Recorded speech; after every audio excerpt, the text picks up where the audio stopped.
With May being Mental Health Awareness Month, I'm very delighted to be able to talk to Framingham resident and author John Griffin. John wrote a book, an autobiography called Living with Mental Illness, A Personal Journey.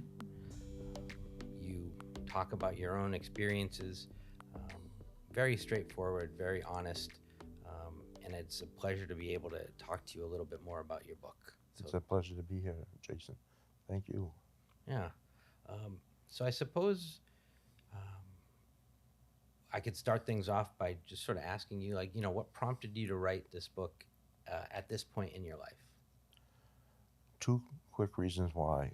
One, my Parkinson's diagnosis, which gave me a sense of mortality.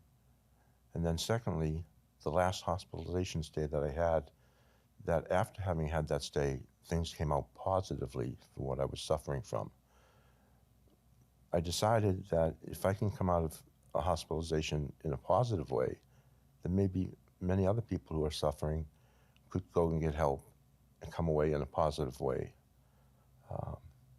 So those two things gave me the impetus to have a notion to write a book, and I did.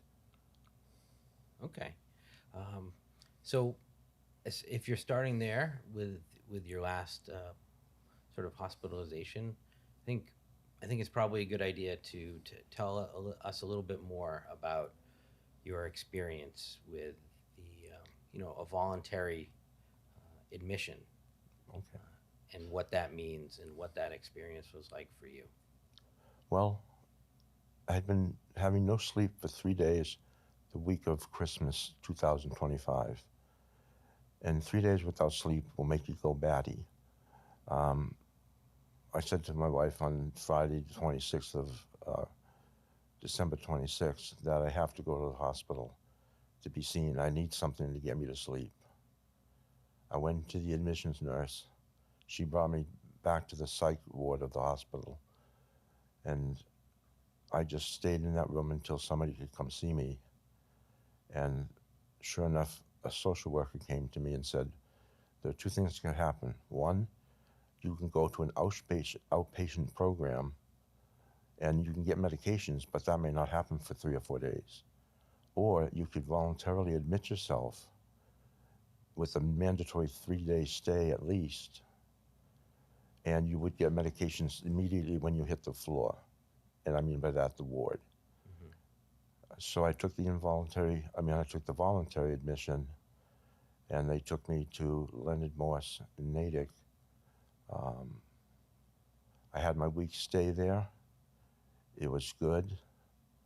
I came out of it with medications that were necessary for me to have. Mm-hmm. And all through the time I was there at the ward, I saw things that were sad.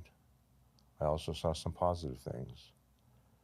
But I just decided then and there that I would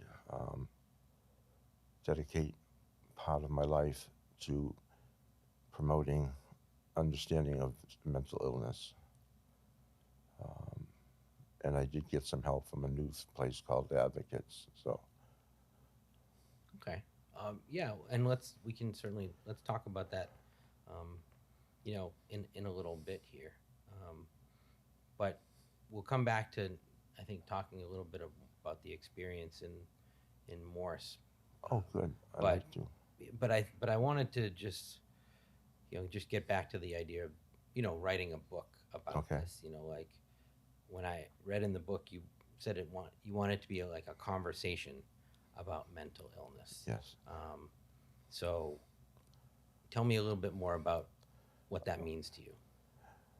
When I write a book, I write it entirely from my head. I'm usually not using any other sources, so it's original material. And with this book particularly, other than the other 6 that I've written, this came entirely out of my gut, entirely out of my head, the whole thing. And I wrote it probably took me 40 days from start to finish to write the book. And I'm an author, so I knew what it was like to write a book back in 2017 and 2018. But this book was special to me because it put out there very candidly what I wanted to put out there. And I was purposely candid, and I purposely exposed myself and truths about myself to the reading public, because I want people to know that I have 39 years of marriage, and guess what? You can have mental illness and still make things work.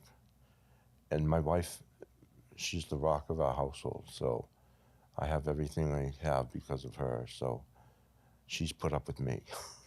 She's had to put up with me. Right. Well, I think part of the conversation, right, is about not just about the person, about you, but it's about, you know, others, and others being able to support people that have mental illness. Yes, definitely. I mean, I have a lot of support. I got friends praying for me. I've got my wife, of course, available. I have my 2 daughters available. I have extended friends praying for me and thinking of me. I have people who are, after reading the book, telling me they've learned some things about me they never knew, but good things, but they never knew. And as for being a conversation, the book is a conversation. I don't write in highfalutin styles. I don't make it so you have to look up words in the dictionary. Mm-hmm. I wrote this as if I was talking to somebody in a chair. That's the way I did it. You could say talking to myself, but that's the way I put it out. It is conversational. You don't have to worry about check page number 2 to number 4 and look back from 4 to number 3. The book reads straight through. You can read it in a very short amount of time. I designed it so it would be bigger print. I designed it so that it would be short, and I designed it to be one word, candid. Mm-hmm. And so far I've gotten popular responses from people from where I published it. Yeah, I agreed. I mean, I felt like it was, yeah, very, very candid, and it opens, you know, you puts you in a vulnerable position of how you're expressing yourself, but at the same time, maybe that helps other people who might be suffering in silence. Correct. That is the objective, is to have people see me, and then from seeing me and knowing me in my circle of friends, there are of course strangers that don't know me but have read the book. Mm-hmm. But hopefully after they've read the book, they know me, which is what I kind of hope with the book, is you read it and you come to know me. And by knowing me, you can look at yourself and say, you know, I'm having a lot of anxiety lately and I don't know what to do about it. I don't want to go to a doctor because I'd be too embarrassed to ask for anxiety medication. Mm-hmm. And I'm like, no, go to a professional.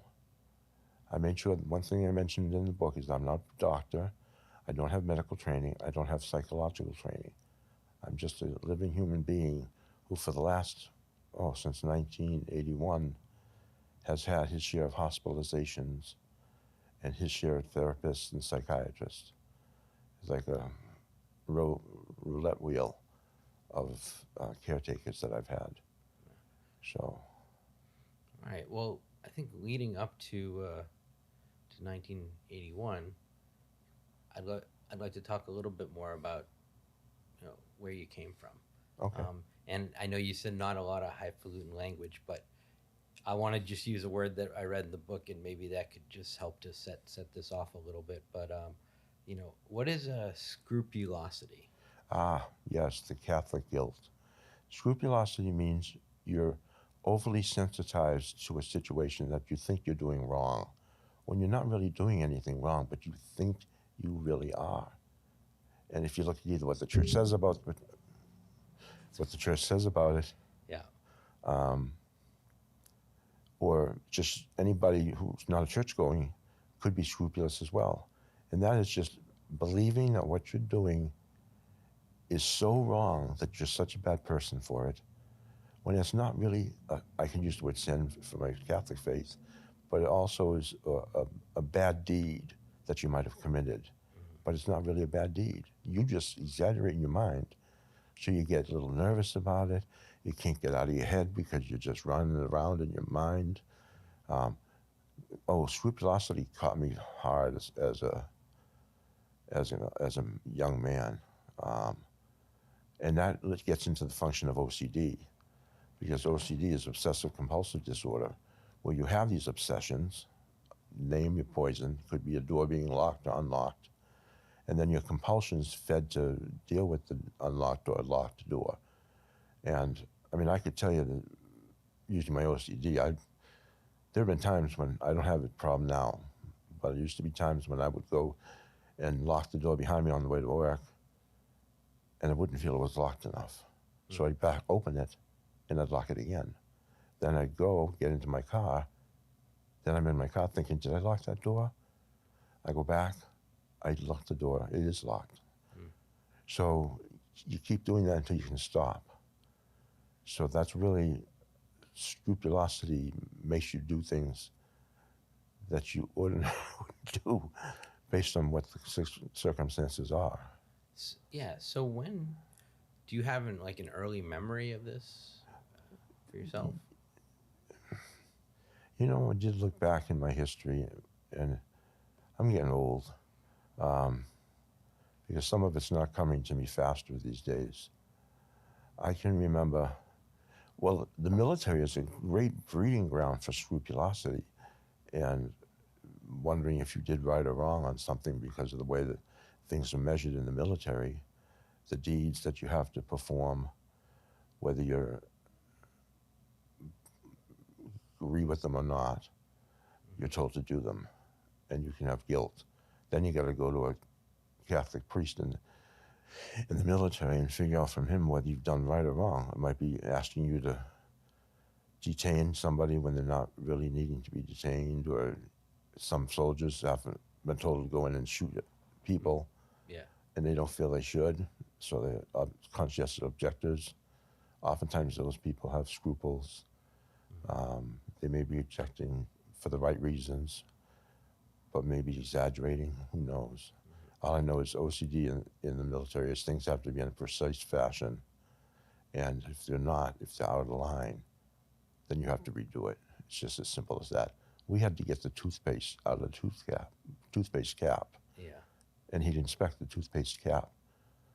Now talk about making sure things are done the right way. Right. So for an OCD person, it's a glorious position to be in when you finish making things into the right way they should be. Right. To get that affirmation. Affirmation is what it's about. We want it because we've done it perfectly. Although really most people look at it and go, eh. Right. Right. It kind of passes by most of us. So I suppose I wanted to take a step back, but tell me a little bit more about your upbringing, where you were born. I was born in Dorchester with the AH at the end of it, into an Irish Catholic family with a large family in the area, and everybody knew everybody. I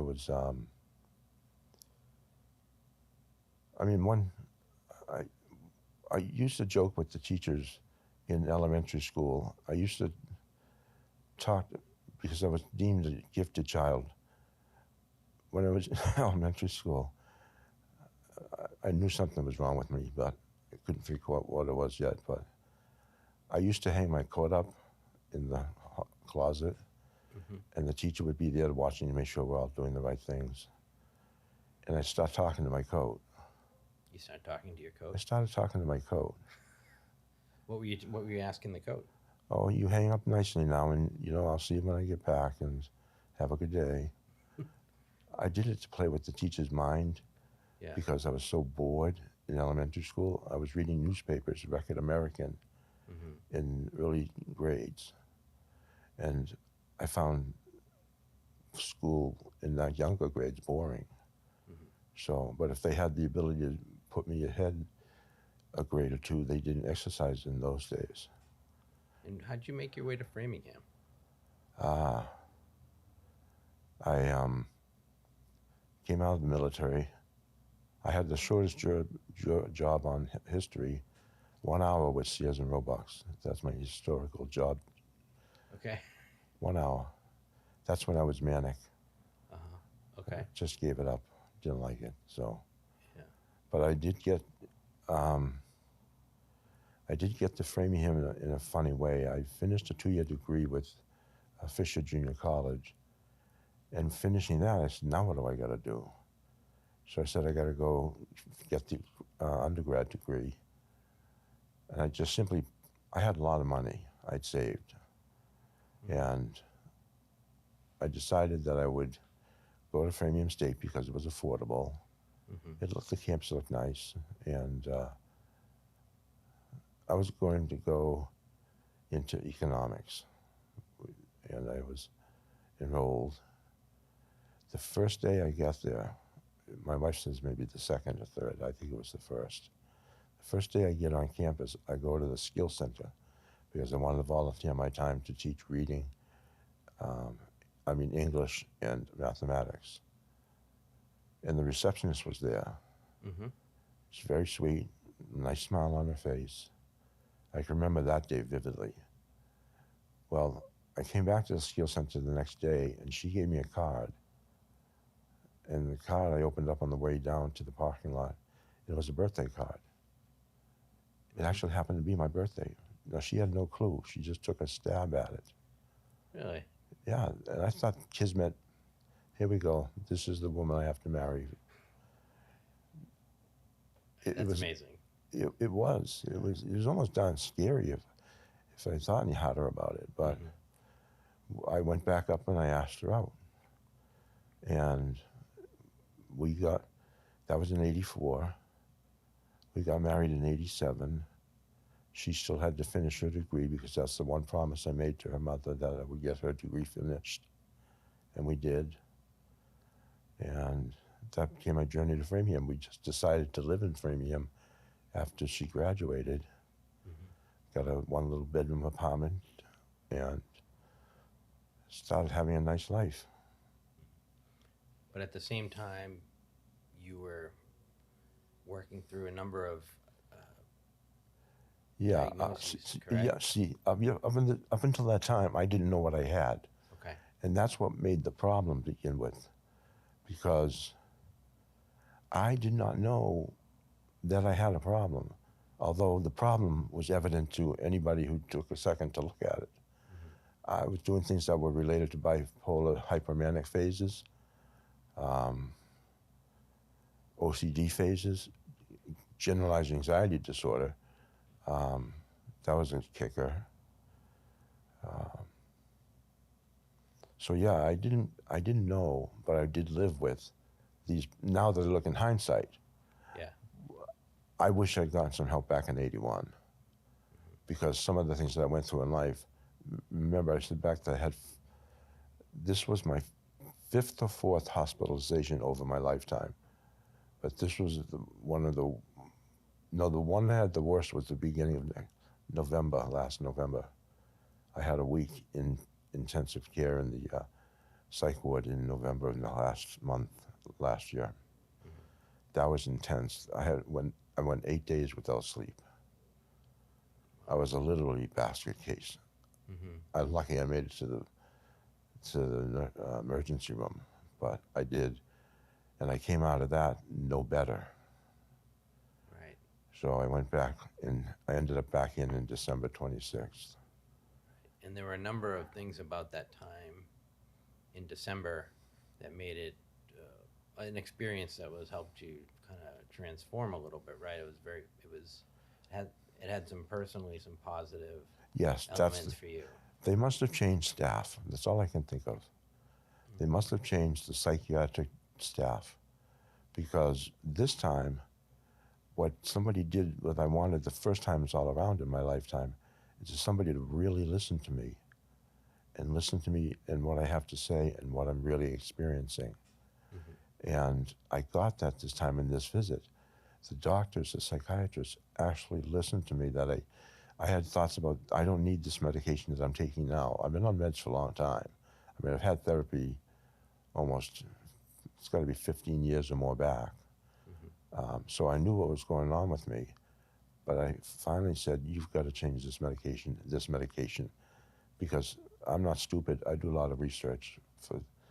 I just do a lot of research because I love academics, period. So, Hmm. and I told them, and they listened, and they actually prescribed them, which made the big difference. Yeah. Because they prescribed them, my OCD, my bipolar, and my GAD all got muted. It was the most, that Monday, I had one of the best sleeps. I got to sleep until 8 o'clock and I went to bed at 10. I had never experienced anything like that in my lifetime, other than maybe before 81. Mm. But I am so happy they changed the medications. But they, they don't leave you with refills. They let you leave with what they give you and a small pharmacy fill for 30 days.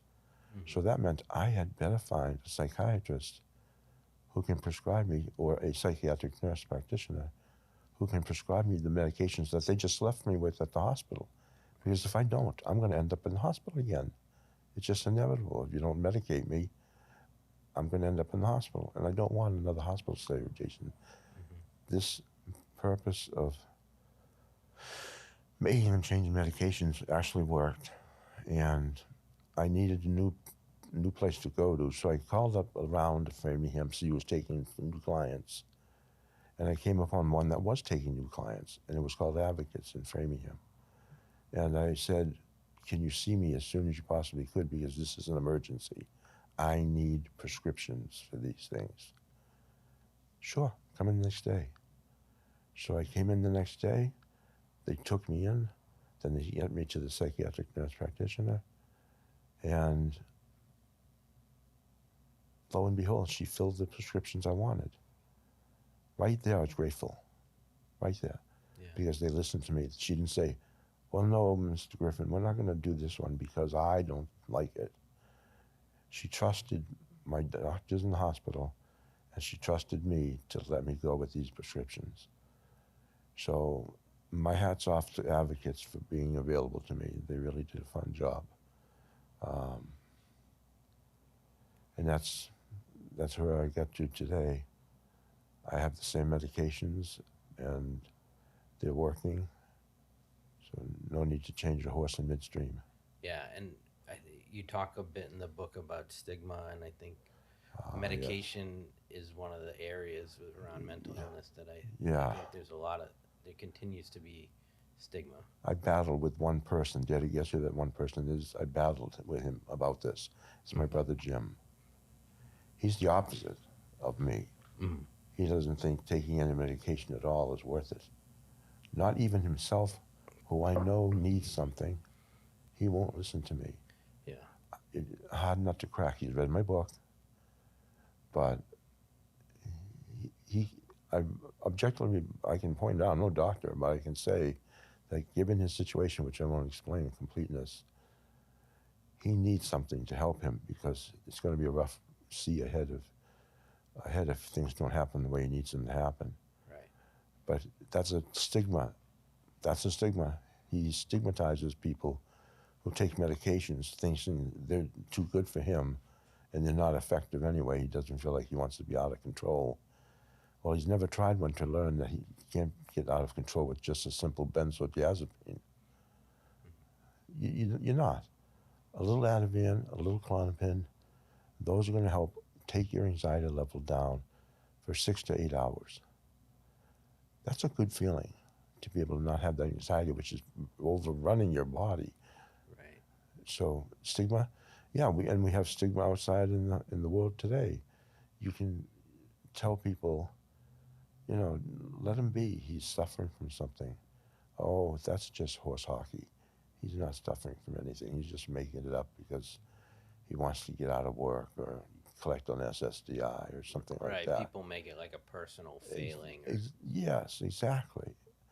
And I don't accept that. I reject that. I'm on, I don't know, 9 psychotropic medications, hmm and they're working. But you're also talking about a person who knows what his life was like when he didn't have the medications, yeah. who doesn't want to return to that life ever if it can be helped. And it can be helped. Why? because of therapy. I see a therapist every 2 weeks, and I see a psychiatric nurse practitioner every 2 months. But I can see her earlier if I need an emergency appointment. Mm-hmm. But no, it's the stigma attached to mental illness is a shame. It's a real shame that it happens because it stops people from going to get help when they need it. Almost like, oh, I got to hide around the corner. I don't want them to see me near this doctor's office. So, I mean, there are like resources people can seek out if they can open themselves up to the idea that they need help. That help isn't a personal failing. They're not weak. They're not bad people for seeking out help. But you said in the book there are like even national organizations that support people going through certain mental illnesses. yes, there's International Bipolar Disorder Group, but the big one out there, I can't recall all of them in my book. I mentioned 2 or 3. We can I mean, 3 or bring up 4. a little. We can have them up on a title or something. Okay. Too. Like that. Oh, that'd be I don't have good. to like dig But through the biggest one is NAMI, National Alliance on Mental Illness. They are considered, not to knock the other organizations, but NAMI is the premier organization dedicated to helping people with mental illness. So the National Alliance on Mental Illness is the first recommendation I give people. Contact them, have them talk to you, have them give you some papers or correspondence or email about about the situation you're in. There's also, for those who are suicidal, in my 5 or 4 hospitalizations, I was suicidal in 4 of them. So I had suicidal ideation in 4 of them. On the last one, I took myself in before it got that bad. So I wasn't in a suicidal ideation phase when I went into this last hospitalization. I was tired.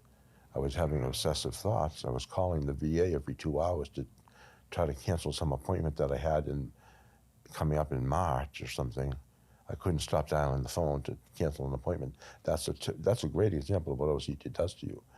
I was calling to try to cancel an appointment in March of this. That was back in December. I'm trying to call the place and get through and get it canceled, and I can't get through.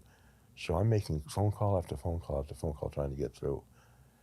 And that was while I was tired, those 3 days before Christmas. So I said, I'm not going to end up with suicidal ideation. I'm not going to check out early.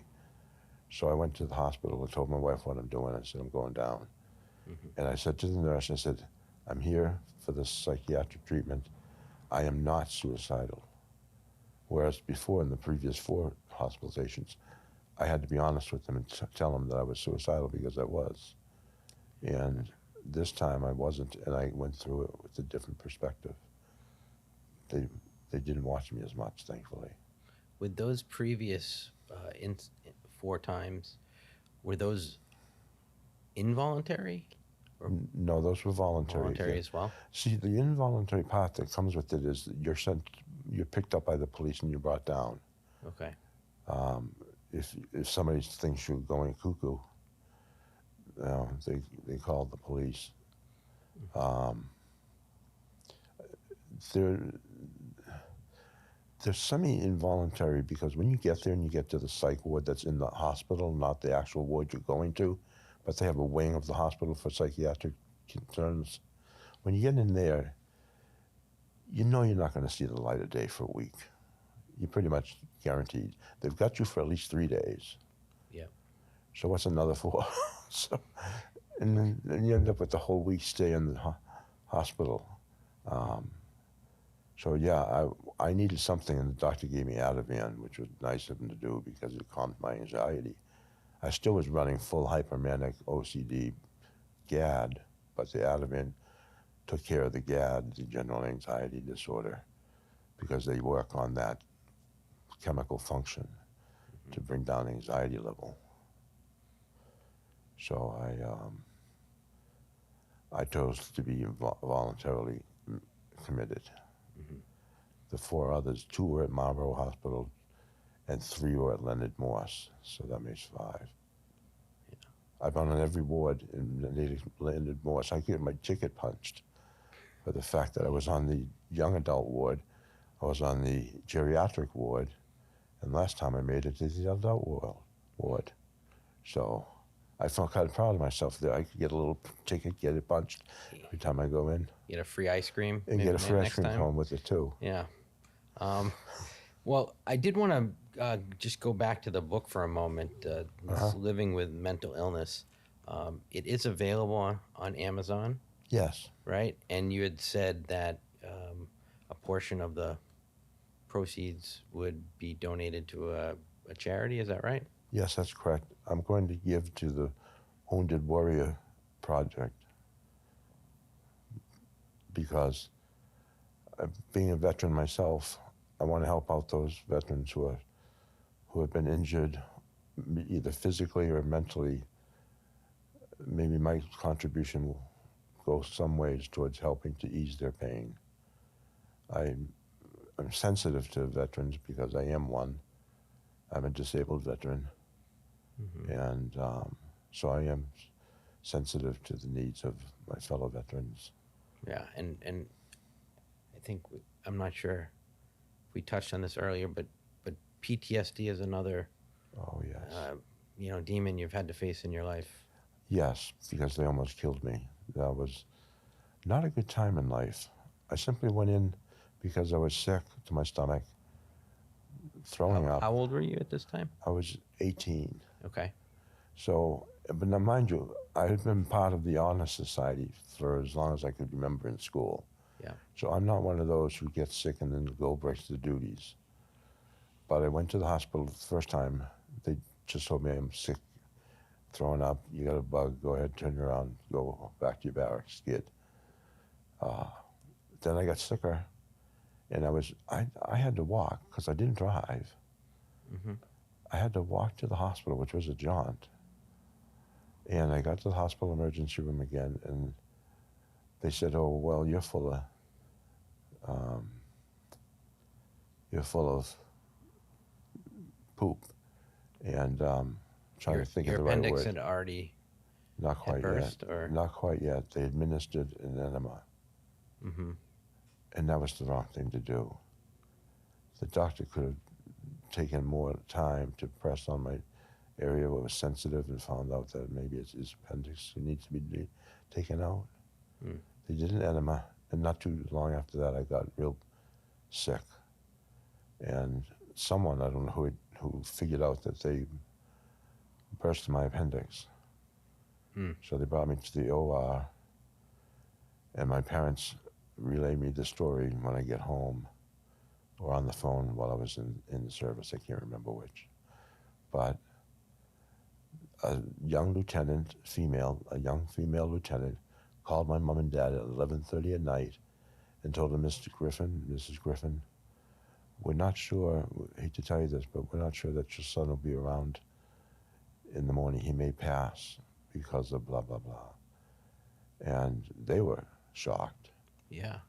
I didn't know because I was just unconscious, basically. And so I wake up and I've got tubes running through my nose and everything else. And I heal. They sent me home to recover, but they left an open wound for me to clean. The wound was completely opened from the incision. Oh, wow. You could see the walls of the flesh inside. It's kind of a gross thing. My brother and I were talking about it today. And that was another failure on the part of the medical system in the military. So I got sent home to fix the wound, and I did.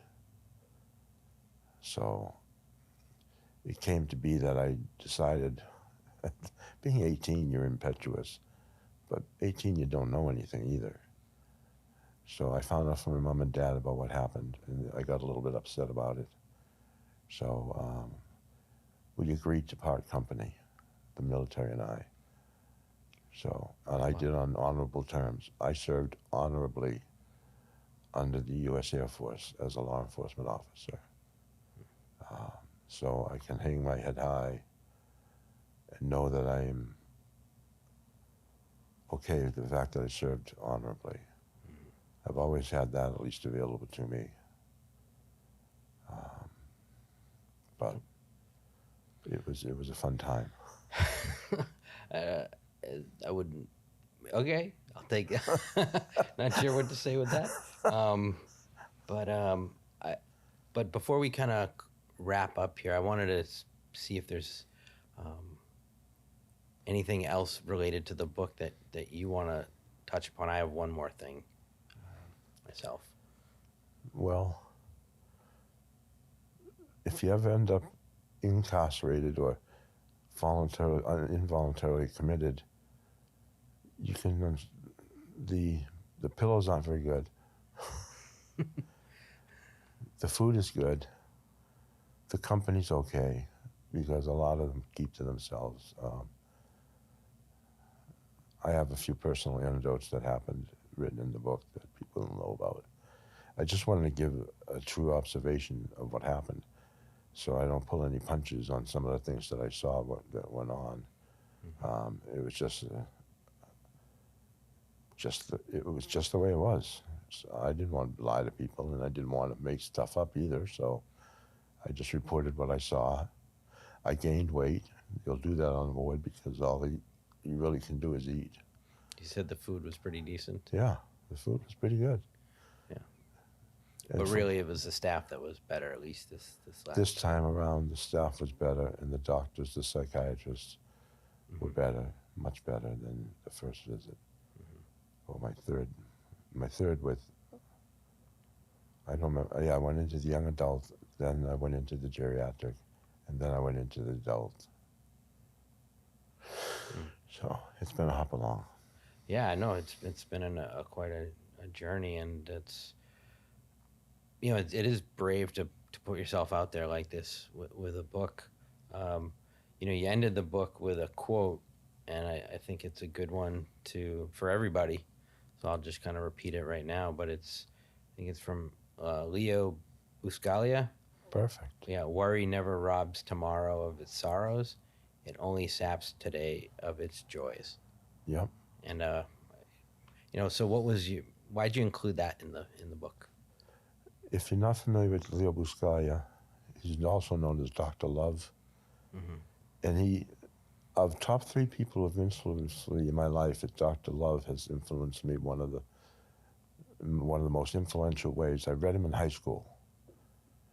And because love, it sounds silly to say it, but love makes the world go around. If we just took a little more time to love in the world, it would be an awfully better place. We might not be killing people all over the world. If people just took a moment to think about what they're doing and why they're doing it, what their motivation is. With Dr. Buscaglia, he wrote that we should spread love. And if we do, things will begin to get a little better. And I believe him. I think he's right. Yeah. But he had a profound effect on me. I read all his books when I was in high school. He was a voluminous writer, and I couldn't help but read all his books, along with like Henry David Thoreau and authors like that. So, no, Dr. Leo Buscaglia, God rest his soul, he's not with us anymore, but had a profound influence on me, big time. Yeah, and and I think part of your book, at least the idea of what I got from it is finding the ways to find joy in your life now, in whatever you need to do to seek that out, to find it. It's you shouldn't be ashamed, you shouldn't feel embarrassed, but the worry and the heartache and the pain, you can be alleviated, I think. Yes, it can, and that's what you picked it up on exactly. Stressing that can, and don't be ashamed of medications. You'll have a professional who's in charge of making sure they don't do any wrong by you with them. Mm-hmm. But the brain does funny things. What I have is brain damage. And all it does is chemically alter the brain back to where it should be. That's all it's doing. It's not coloring my left foot. It's doing something with dopamine up in my brain, if it's my